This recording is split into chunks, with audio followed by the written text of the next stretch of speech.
G'day everyone and welcome to Inside Rugby with Mark. If you haven't been here before, my name is Mark. I'm a Kiwi lad who's living here in beautiful Cancun in Mexico, and I'm a huge rugby fan. Now in today's video, I'm going to continue my series of videos talking about the build up to this year's 2025 Rugby Championship competition, and boy, is it getting exciting now. We're not too far away from the start of that competition, and I'm super happy because one of the first games is going to be played in my time zone, so I don't have to get up at 2 o'clock in the morning, which is a bonus for me and the wife as well. So talking about the All Blacks now, a lot of you in the comments make mention that I'm negative when it comes to the All Blacks. I'm always pulling down on some of their players, and that's exactly right, because I want them to be the best team in the world. And if you're going to strive to do that, you have to be self-critical, you have to look at your faults, you have to be honest. You have to stop living in denial, and you need to understand what it takes to get to being the world's best. And some of you might say, well, what do you know about that? You're just a Kiwi living in Mexico. Well, that's true. But what you don't know about me is that for the last couple of years, I've been also working full-time to try and become an elite athlete in my age group across the world. And through that process, I'm learning what it takes to be actually world-class. And if you're not prepared to be self-critical and look at your own faults and learn to improve, then you're never going to get to that aspiration of being the best in the world. So I'm not saying I'm talking from any point of perspective that's up there, but at least I'm trying to do it, and I understand how much hard work goes into it. So I know that Razor Robertson and all that team have a very difficult job in terms of making the All Blacks the best team in the world, and they are chasing the South African Springboks, in my opinion. So getting back to the focus of the All Blacks and what we're looking forward to in this year's Rugby Championship, or what I'm looking forward to, is seeing the evolution of this team. And I think in Razor's first year, we saw a few things that I wasn't pleased about. I thought there was the experiment with Damian McKenzie that hasn't worked out, and a lot of you have agreed with me on that one and said that you feel that if Damian McKenzie is going to be in this All Black team, he's better off suited to coming off the bench, making an impact there. He doesn't quite read the game well enough to start as number 10, and when we did see that happen last year on a number of occasions, we saw the rest of the team not really being in sync with what McKenzie was doing. There's no doubt about that, he's got a lot of brilliance, but we'll talk about individual players a little bit later on. So we're going to Argentina, and we're kicking off our Rugby Championship in Argentina, and the All Blacks have got a pretty good record in Argentina. In fact, in the last 11 games since the beginning of this century, the All Blacks have won 11-0 in Argentina with a margin of 17 points in every game. So one would think that the All Blacks would be able to beat Argentina in this first game coming up in the Rugby Championship, and I believe that they can as well. We've always got to watch out for Argentina though, because they are a team on the improve. They got beaten by an England B team this year, but they did have a number of their key players out in that series, so we've got to watch for them coming back into this team. And of course, playing at home, they're a pretty hard team to beat, and on a couple of occasions, in fact, if you go back to 2001, there was a 4-point margin in that game. 2006, there was a 6-point margin in that game. In 2019, there was just a 4-point margin in that game. But in 2023, the last time they played in Argentina, it was 41 points to 12 in favour of the All Blacks. So the All Blacks seem to have Argentina's take at home in Argentina, but that doesn't make this an easy game, and it doesn't make it a game that we should take our focus off. In fact, we should be really focused, particularly because the All Blacks are dealing with this very lengthy injury list that they're carrying at the moment. So Razor Robertson has made it no secret that he wants the All Blacks to play this fast-paced, high-intensity rugby. And that's all very well, but it takes two real things to be able to do that. The first one is you've got to get the ball enough to do that, and secondly, you've got to have the skill sets and the stamina to be able to execute it.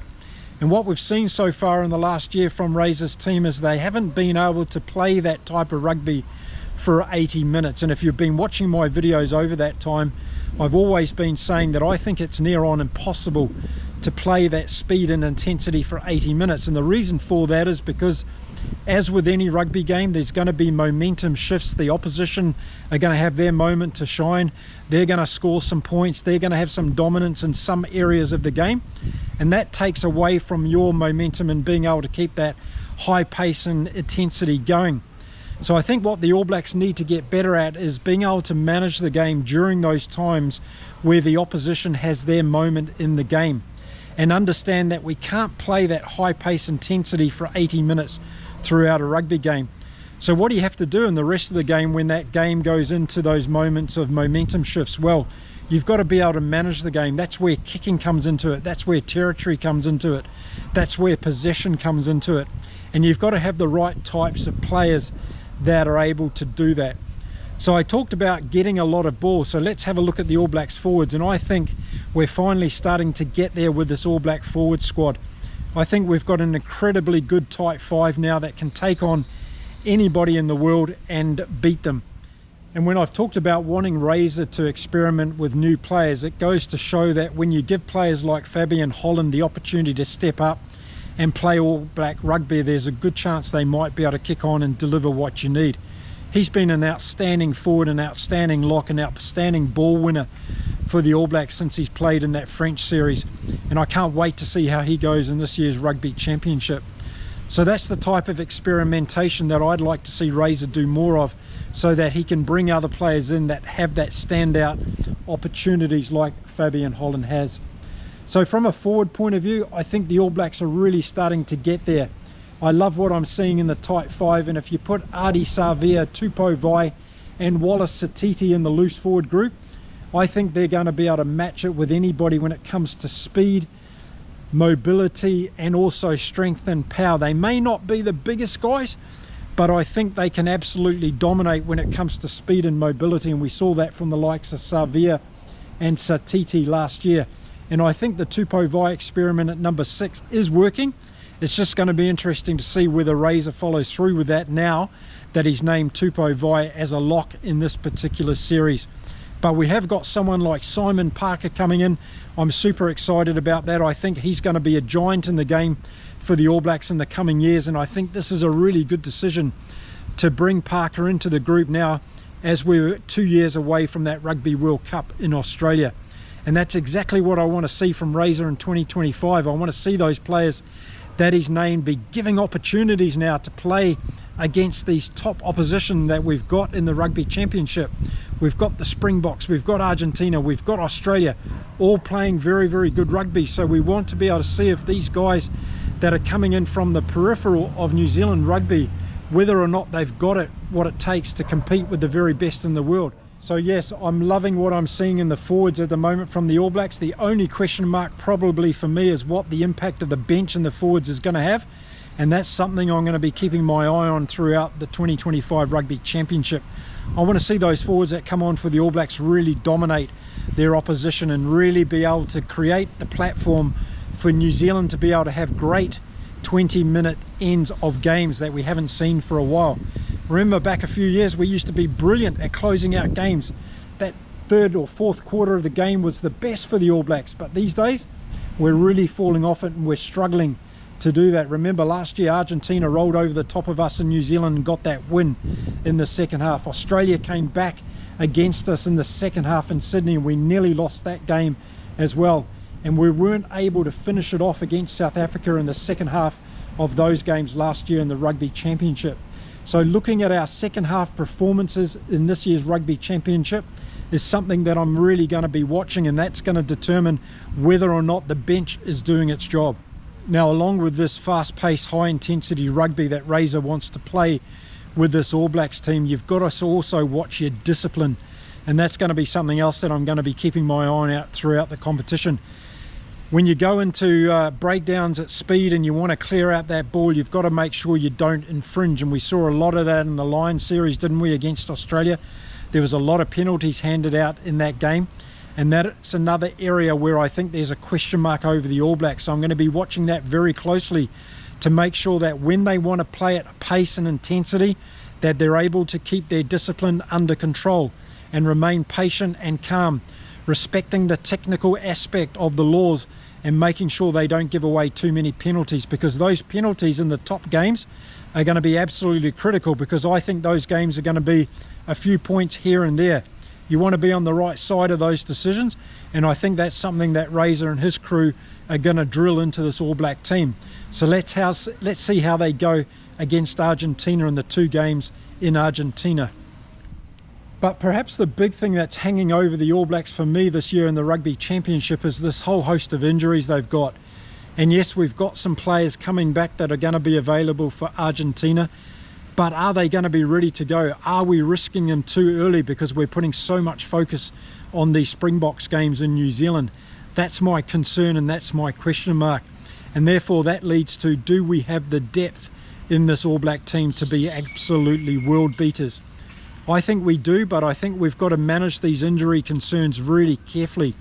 Of course, everybody wants to have their best team out on the park at Eden Park when it comes September the 6th. But if you're going to risk a player before that because you want them to get some game time, that could be the question mark that we need to be really, really careful with. So I would rather see Razor go into that game in Auckland with 100% fit players ready to go than trying to manage someone through the comeback of injury. So I think the squad rotation of the All Blacks throughout this Rugby Championship is going to be really, really important. Making sure that we manage the injuries that we've got already, bringing them back at the right time. And if we do pick up other injuries, that we've got the right injury cover from this group that he's already named, or we're prepared to bring in other players into the group.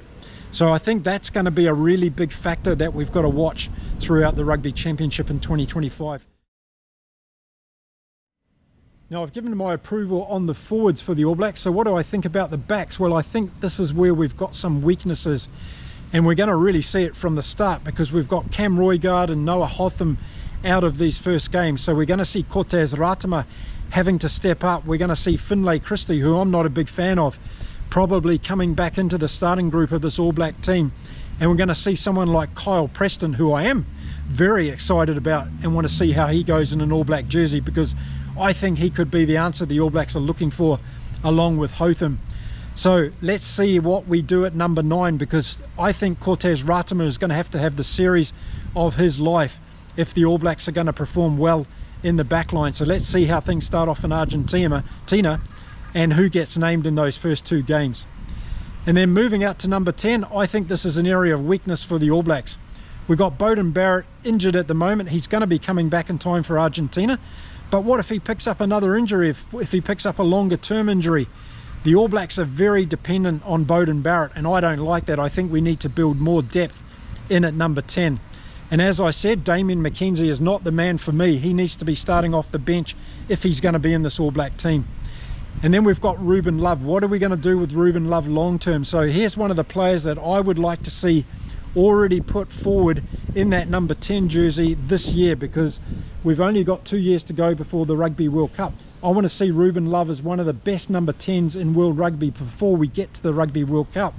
I want him to get lots of opportunities, plenty of game time, work out some of the things that he needs to work on to really become world class in that position. And I think we're risking too much by relying on Beauden Barrett as our key man at number 10. Look at the Springboks. They've got Sasha Feinberg and Gomazulu. They've got Mani Lebok. They've got Andre Pollard. They've got so many options available who are absolutely world class.